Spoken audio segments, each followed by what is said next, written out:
启禀陛下，边关来报，吐谷浑近来屡屡侵犯我大周边境，杀人夺财，使我边境人心惶惶。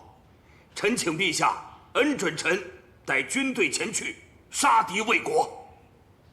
小小的吐谷浑竟也敢主动滋事。好，尉迟将军，那便由你带兵前去威慑一番吧。是。若皇帝知道殿下有心学习于他，必定会龙心大悦的。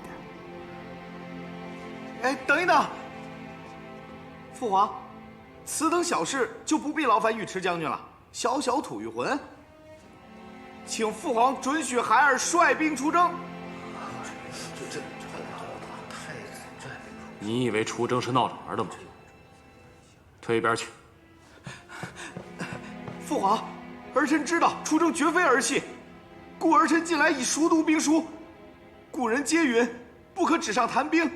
此次出征吐谷浑，正是儿臣带兵历练的好时机啊！望父皇成全。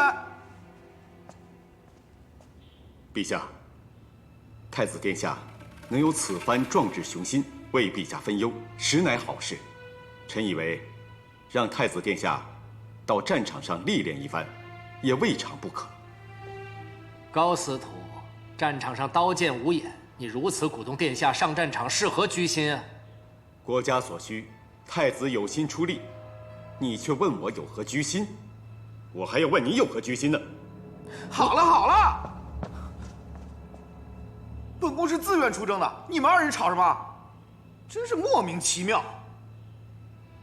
父皇，儿臣真的是护国心切，想为父皇分忧，望父皇成全。你是太子，你的安危确实事关重大，此事需从长计议。众卿若无他事，退朝吧。哎，退朝！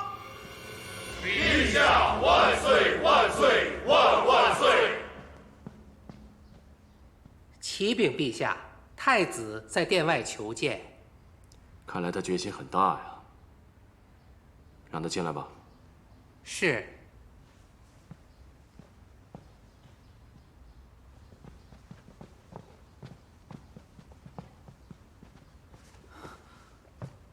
儿臣参见父皇。起来吧。父皇若不答应儿臣出征，儿臣便长跪不起。你竟有此般决心，说吧，是谁教你的？没谁啊，是儿臣自愿的。哼，你是朕的儿子，朕会不知道你吗？你若不说实话，朕是不会答应你的。你要跪，便跪着吧。是随国公夫人建议儿臣出征的，但是即使旁人不教，儿臣也愿意为父皇分忧啊，是儿臣自愿的。他此番居心何在啊？难道他连你也想左右了吗？不，父皇，儿臣的性子，父皇您还不知道吗？岂是一介女流能够左右的？独孤伽罗可不是一般的女流之辈。父皇，儿臣自知能力不济，父皇不放心儿臣出征。但儿臣若不出去历练，何时才能如父皇所愿独当一面啊？儿臣知道，父皇您在儿臣这般年纪之时便常常出征，所谓虎父无犬子。哎呀，您便相信儿臣一次吧。此次吐谷浑胆敢进犯，儿臣以太子之身份前去阻击，必定给其极大的威慑，令其不敢再来进犯。哎呀，儿臣有心护国，望父皇成全。哎呀，父皇，你若还是不放心的话，可让朝中大将随儿臣一同出征啊，儿臣也好多加学习嘛。朕也觉得你该好好历练历练了。既然你有心，如今又有一个好的时机，那你便去吧。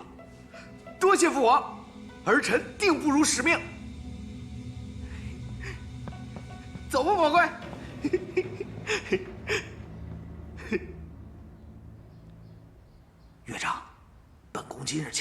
是想向你讨教攻打吐谷浑之事。吐谷浑的人颇为狡猾，殿下若想主动出击，恐怕会扑个空。啊？为何？因为他们自知人少，敌不过我军，故而通常会采用避攻而逃、隐匿谋诈、扰军士气，此类令人晕头转向的战术。那怎么办？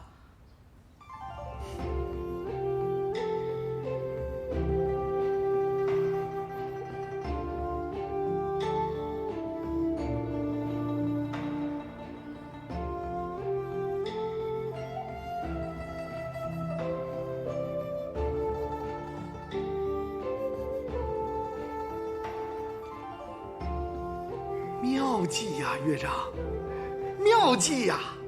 不过父亲，我们来问您吐谷浑之事，您似乎一点都不意外。其实我一早便得知了太子殿下主动请缨出征吐谷浑的消息。我也曾出征吐谷浑，看到你们二人一同前来，心中便已猜到，一定是问有关出征之事。知女莫若父。岳丈，你既懂军事，又能治理州郡，如今却在这小小的灵芝馆里边，未免太屈才了吧？待本宫得胜归来，一定向父皇请命，为岳丈调职。多谢殿下抬爱，只不过为皇帝分忧，在哪里任职都一样。如今我在这灵芝馆，每日与各州的官员一同研究商讨治理州郡之法，倒也收获颇丰啊。殿下，顺其自然便可，不必为我劳心，去皇帝那里讨要好处。啊，这……可是父亲……殿下，我再为你画一幅我大周与吐谷浑的边境地图，好让你提前做个准备。啊，好，好。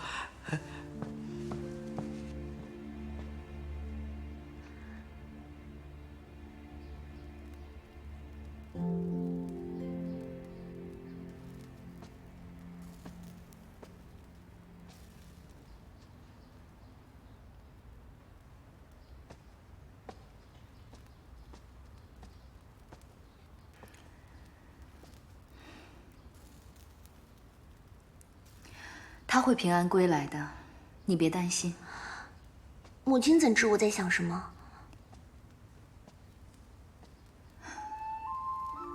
母亲又怎会不知道呢？以往你父亲每次出征，我也是像你这般表情，这般心情。可是父亲的功夫比太子好，又懂战术，能保护自己。但是太子除了一腔热情，别的好像没有了。正因太子经验不足，所以才要多加历练。说不定此次战场拼杀后，他能够成为真正的男子汉。而且待他得胜归来，在朝中的威望必定大增，皇帝也不会像以往那般轻视于他。你在宫中，才能得到真正的敬重。我知母亲是为我好，义父一定会保护好太子的，是吧？皇帝正是因为担心太子，所以才派你义父随行，你便安心等着他回来吧。嗯。母亲笑什么？之前母亲担心你若成亲后还不喜欢他，那日子过得必定是不开心。如今母亲见你如此担心他，知你心中自是有他，所以母亲很高兴。其实太子除了有些不上进以外，倒也是个不错的人，待我也挺好的，我的心便不知不觉地偏向他了。这太子肯为了你们的前程上战场，怎么会是不上进呢？我的丽华呀，只要他待你好，那母亲也就安心了。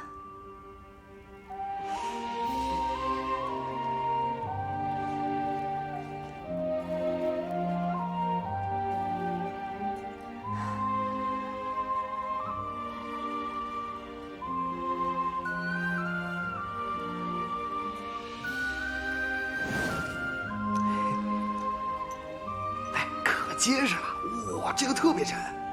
你看这样，旁人都没有，只有我有。哈哈！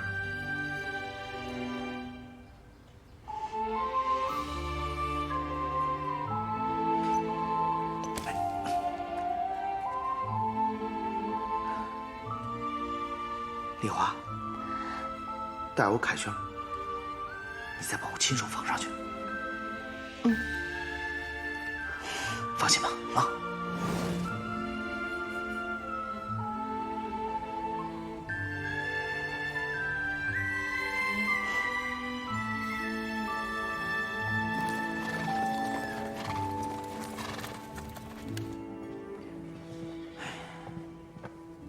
哎，殿下，二位将军，我们来商议一下战术。走。来，这边。殿下，这边一路奔忙，您想必很辛苦，是否先休息一下？哎呀，不用，我们办正事要紧，办正事要紧。殿下说办正事，那我们就先办正事。哎，看看啊，这里，哎呦，这里，吐谷浑步兵众多，且扼守易守难攻之有利地形，我军远来疲惫，他们可以以逸待劳，故而，本帅认为这场仗我们只能智取，不可强攻。吐谷浑的人可颇为狡猾，殿下若想主动出击，恐怕会扑个空。啊？为何？因为他们自知人少，敌不过我军，故而通常会采用避攻而逃、隐匿谋诈、扰军士气此类令人晕头转向的战术。那怎么办？佯败。明日晌午，杨将军，你率8000兵力先跟吐谷浑的军队打上一仗。是。记住，只能败，不能胜。不能胜？为何？配合他们的战术，待他们以为我军真已晕头转向之时，将他们诱入北国境内，再命人假扮吐谷浑的骑兵，偷袭北国边境，引发北国对吐谷浑的愤恨，到时便可借北国之力，与我军前后夹击。彼时，便是吐谷浑兵败之时。殿下，妙计。哎，不算什么。哎，杨将军，来，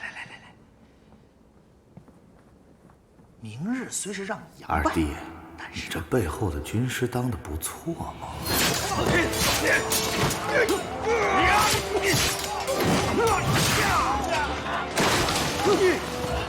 撤！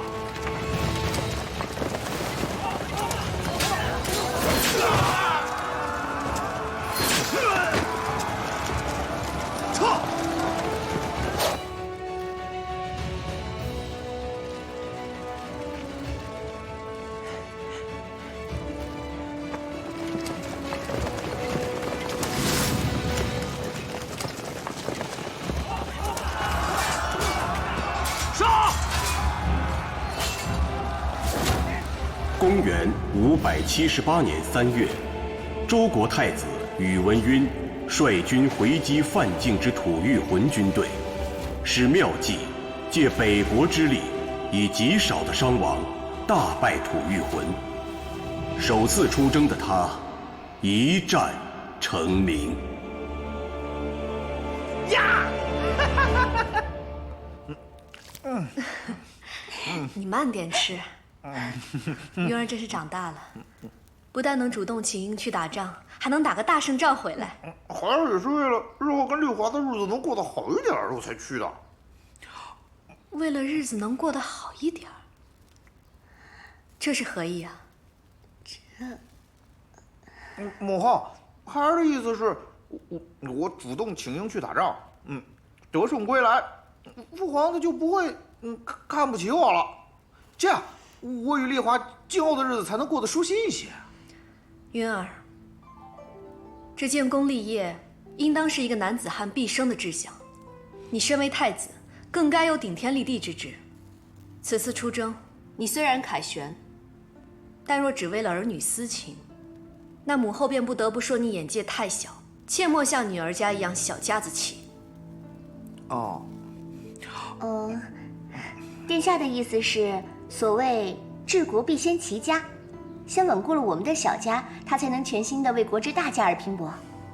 你倒是伶牙俐齿，跟你母亲一样。丽华说的就是我想说的，母后。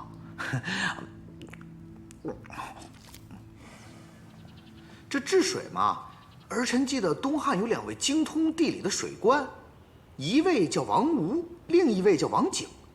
他们2人采用堰流之法治理渠道，使黄河之水不再为害。还有呢？还有，带儿臣想一想啊，还有，这治水如打仗一样，前人的经验可以借鉴，但也需依照实际情形，灵活机变。是父皇。但灵活机变的前提，是要好好去了解了解前人的经验。是父皇。儿臣回去之后便去临直馆翻阅典籍，儿臣听说那有不少的治水记载。哦，你跟那儿的人很熟悉啊？岳丈不是在那儿吗？儿臣和丽华偶尔会过去，便与他交流交流。交流交流。交流之后觉得如何呀？儿臣觉得岳丈的确不一般，他不但懂得行军打仗，又懂得治理州郡。至于抗灾治水之事，好像也不在话下。哎，父皇，你说像岳丈这样的人才，只安排在这小小的临直馆，是否太屈才了？此话是谁教你的？杨家人教你这么说的？朕早就知道，他们杨家绝非善善之辈。没人教儿臣呢，父皇。潜移默化的影响力才最可怕。你看看你，还敢说你不是他们家的人？凭你那简单的脑袋，如何看得出他们的手段？朕告诉你，从今往后，不许插手杨家的事，否则你早晚被人玩弄于股掌。是父皇。哎，父皇，你又滚！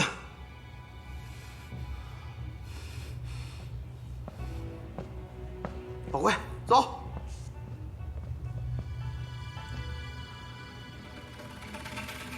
杨戬，他凭什么呀？无缘无故就骂我，无缘无故就骂我。自古以来，哪有太子像我这样的？气死我了！殿下，殿下，莫生气，莫生气，气大伤身，气大伤身呢。干什么？如今连你也管我了啊！奴才不敢，奴才不敢。参见殿下。太伯，殿下，这是谁惹您生气了？没谁。看着殿下不高兴，微臣的心里也不是个滋味啊。很快便是正月15了，4位夫人准备拜祭月神，为陛下、皇后还有殿下祈福。为此，他们还特意编排了祭祀时用的踏月舞，命臣去看看。不如殿下也随臣去观赏观赏。不去。踏月舞有什么好看的？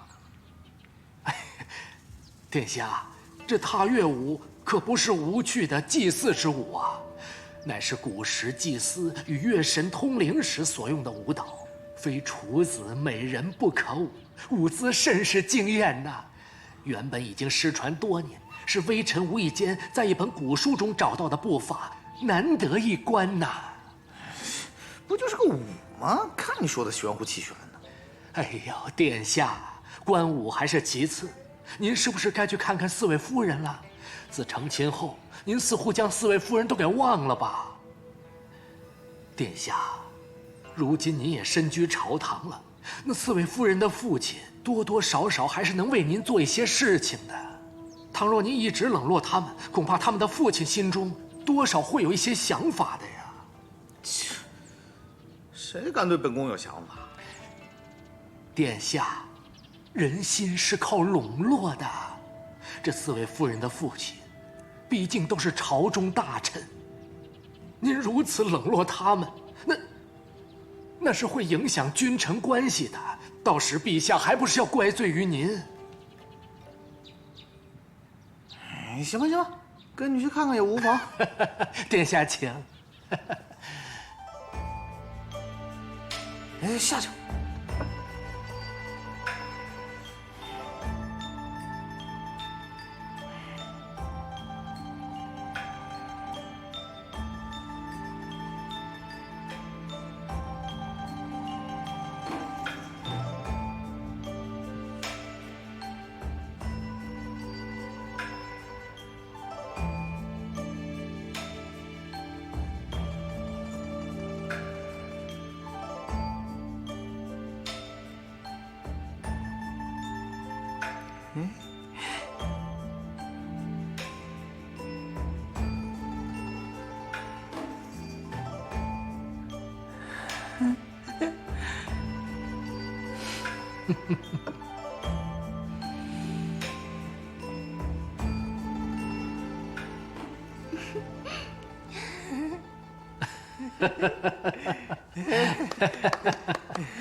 哎，你们这舞姿行啊！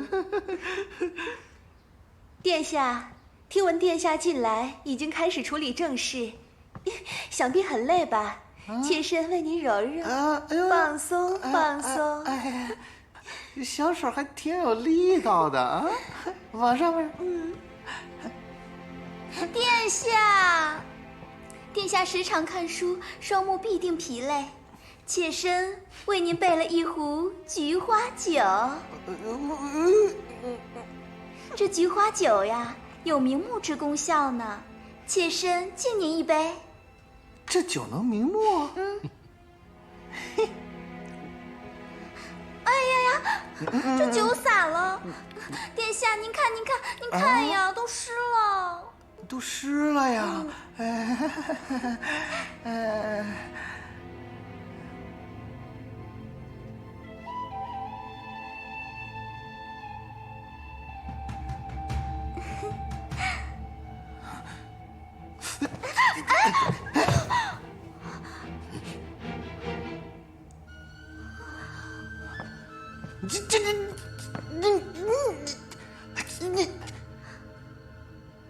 本宫还有事，先走了。殿下，殿下，殿下，殿下，殿下！太伯，这是怎么回事啊？你们也都看到了，殿下心系太子妃，诸位夫人还得多加努力才是啊。太子妃，又是太子妃，哼！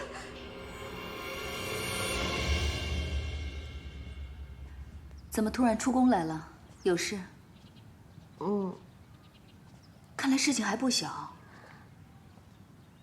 母亲，皇帝与父亲是否有过什么不愉快的事情啊？为何突然这么问？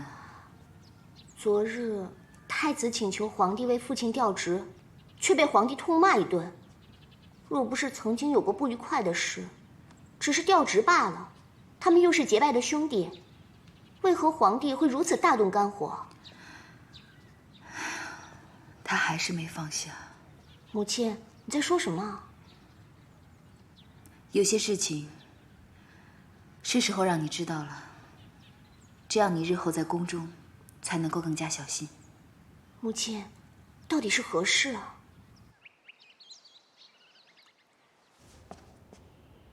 启禀陛下，因上次殿下妙计，诱吐御魂军队入北国，北国察觉后，认为自己被利用，故近来多有进犯我大周边境，似故意挑衅。尉迟将军，你此话何意啊？你的意思是本宫做错事了？臣不是这个意思。这些年，北国境内各部逐渐四分五裂，内力消耗过大，国力已大不如从前，甚至军队供给都有问题，故他们寻了个由头，侵犯我边境，抢夺我钱粮。这是他们蓄谋已久之事，绝非殿下之过。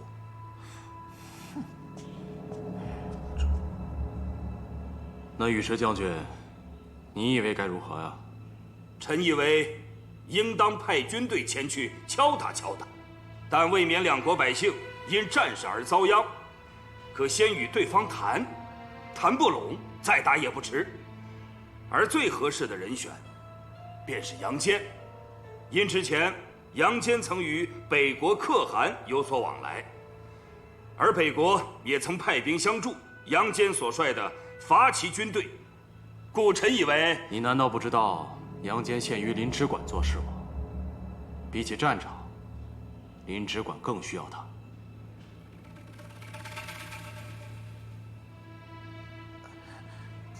父皇，儿臣愿再次率军出征。那个北国的达头可汗啊，是儿臣的舅父，儿臣去找他好好谈谈。如若谈不拢，再打也成啊。再说了，儿臣也有打过胜仗的经验啊。这次又是谁鼓励你出征的？啊？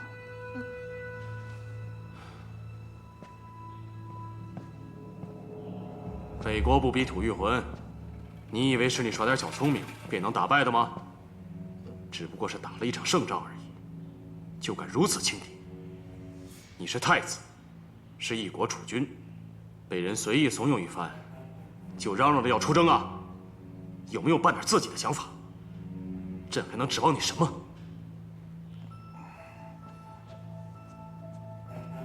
你知不知道，你这一去小打小闹，很有可能会毁了朕的大计。儿臣愚钝，不知父皇有何大计。你能知道什么？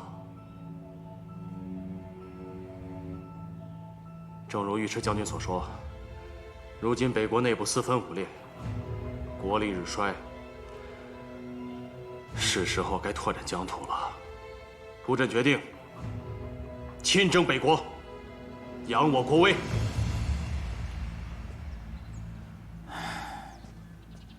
哎，二弟，出大事了！皇帝要出兵北国，还要亲自挂帅。北国又侵犯我大周边境，可不是嘛？这刚打完吐谷浑，现在又要打北国。我们都说了，可以先采取柔和手段来平息两国一触即发的战争。哎，但皇帝坚持要征伐呀，我们是想不出什么招来劝他了。你可有办法？恐怕难了。为何？皇后刚才召我进宫，也正是为了此事。她已百般请求皇帝不要再大动武力，可皇帝根本听不进去。皇后问我有什么办法，我一时也想不到。这个皇帝真是太固执了。要不我去劝劝他，或许有用。哎，不可，二弟，我们是来找你商议的，不是让你去以身犯险的。哎，什么以身犯险？大哥你言重了，我是去劝谏。你们放心，没事的。大郎，我觉得不妥。皇帝现在不想见你，你还是不去的好。伽罗，你怎么也跟大哥一样？你们放心吧，劝不住我也会没事的。如果劝得住，岂不是皆大欢喜的事情？好了，在家里等我吧。啊，哎，二弟，二弟。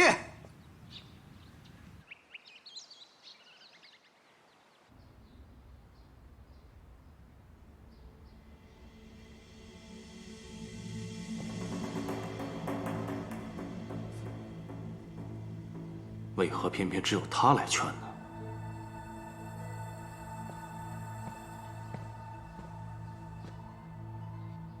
隋国公，陛下若想见你，早传你了。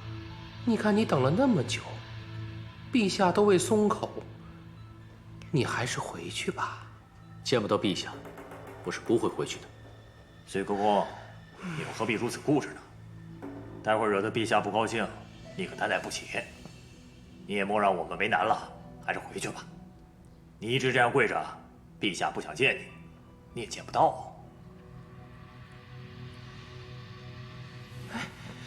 隋国公，你这是做什么呀？隋国公，还是回去吧，否则别怪我不客气了。此事事关皇帝的安危和整个国家的前程，你若一再阻拦，休怪我对你不客气。陛下，臣知道，陛下不愿意见到臣，但臣还是要说。臣说完，甘愿受罚。北国地处苦寒之地，地广人稀，衔接不宜。我大军入京作战，供给将会变得十分困难，且马上便要入秋，那里天气变化非常之大，而我大周的将士根本就不适应那样的作战环境，势必严重影响士气。即便陛下决定要征讨北国，也不应该选在此时，这样对我军甚是不利。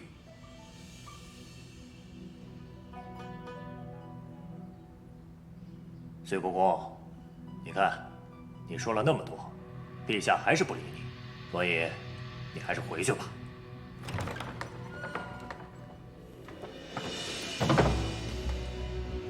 陛下，安德，你觉得隋国公说的有理吗？奴才觉得不无道理。王浩，你觉得呢？好像有点道理。隋国公，你看，这安德和王贺都明白的道理，朕会不明白吗？你说的这些，朕已经考虑过了，朕自有应对之策，你就无需担心了。可是，好了，朕该如何打仗，该何时打，无需你教。当初伐齐，你们便多有反对，如今你们又反对征伐北国，只不过是鼠目寸光罢了。朕是皇帝，朕心中自有想要成就的霸业，岂是你们能懂的？你回去吧。隋国公，回去吧。是，陛下。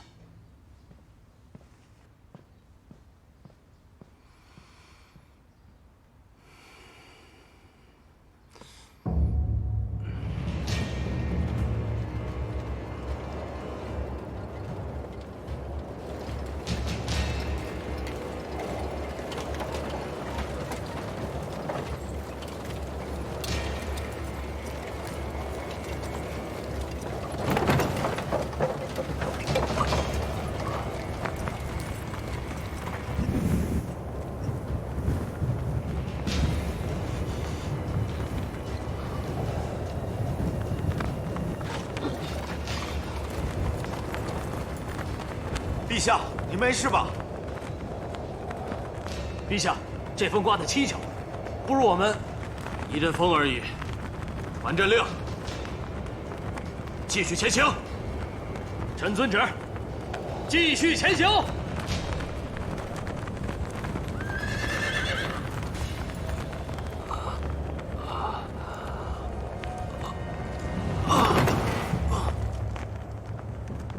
陛下，陛下，陛下，陛下，陛下，陛下，陛下！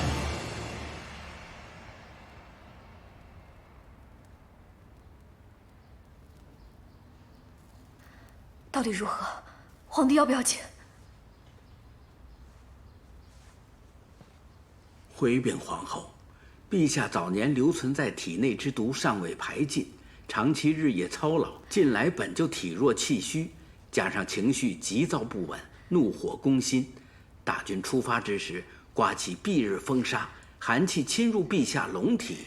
你就说皇帝到底会不会有事？皇后，臣等已无力回天。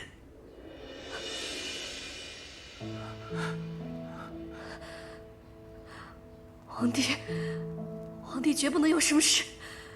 如若皇帝有什么事的话，你们都别想活了。是。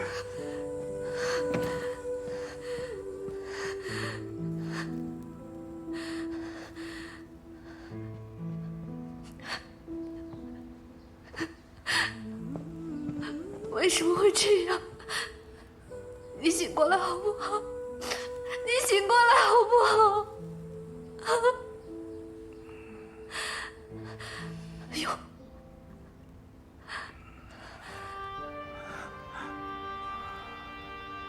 什么？你在说什么？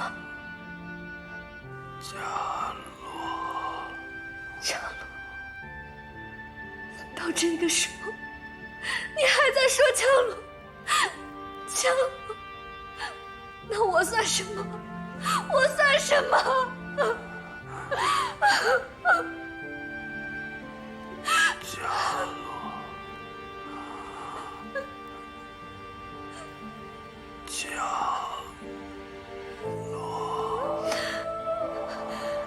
安德，在。屈清，独孤，伽罗。是皇后。我帮你把他请来了，那你醒过来好不好？醒过来好不好？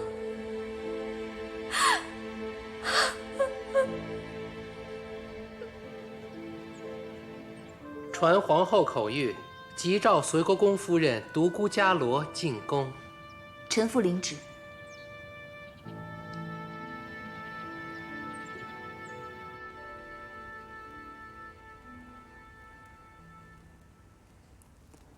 云儿啊，父皇，朕怀疑啊，宇文护留有一批数目巨大的藏金。可这些年却一直找寻不到，你要继续查下去。朕走后，你要谨慎行事，不要轻易相信杨戬，要好好守住大周的江山。儿臣知道了，父皇。儿臣知道了。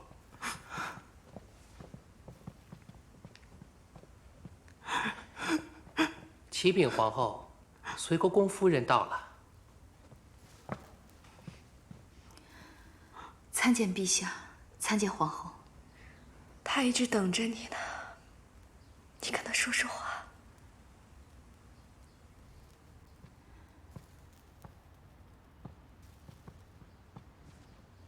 陛下，伽罗来看你了。伽罗，临走前能见你最后一面，臣很高兴。陛下，朕这一生坎坷曲折，高岸低谷都经历过了。虽然还有一统天下的理想未能实现，于今这境况也足够了。朕这一生最后悔的是，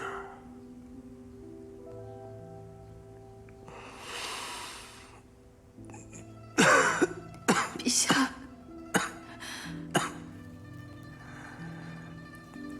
伽罗，没能与你成亲，相伴终老，是我这一生，这一世最遗憾的事。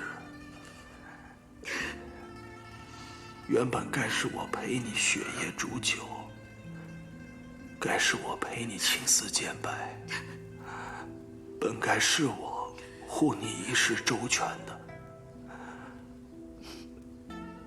如今只剩下最后一口气，终究是于事无补了。陛下别说了，您好好歇息。这些年斗来斗去，不就是为了让你多在意我一些吗？哪怕是恨也好，你好歹也是忘不了我的。我在你这里，永远都是输家。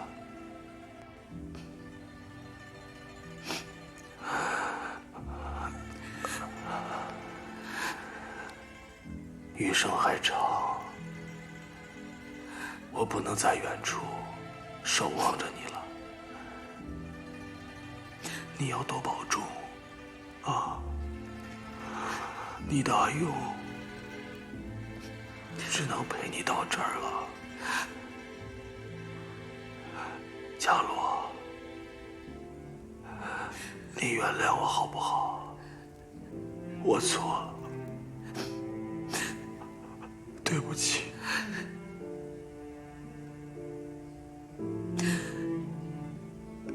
对不起。阿勇，求伽罗原谅你了。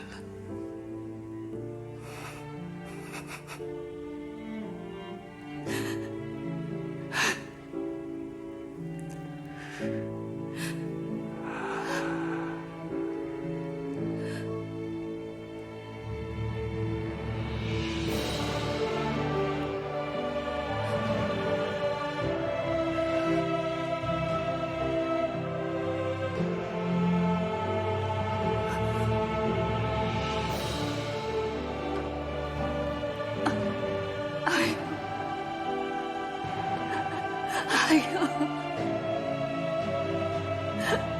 父皇！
时光悄悄走。